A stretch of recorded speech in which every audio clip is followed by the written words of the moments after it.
So I want to show you a mulberry tree that did not wake up this year. This is a Himalayan mulberry. I have no idea why the other Himalayans on the property have woken up. All the mulberries are flushed out and they've already fruited. We were giving this guy some time before he yanked it.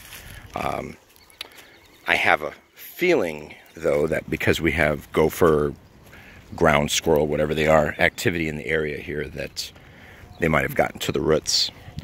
Or possibly because we did have some late cold after some of the trees had already started waking up.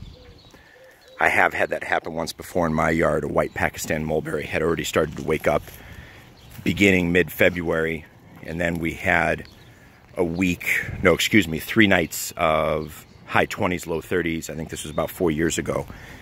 And it took the tree out, and it was a big tree, about a 20-foot mulberry.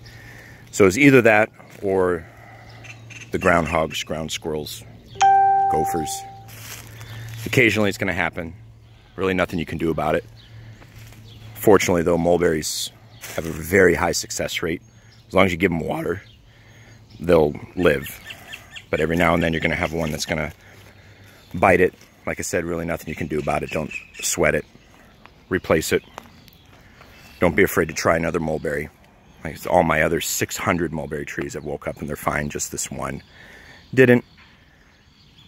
If you have any questions, please ask in our Facebook group, Living the Green Life, or on our Instagram page, Seamus_O'Leary_. If you have any feedback on if some of your mulberries haven't woken up yet or you've had issues with them in the past, please share.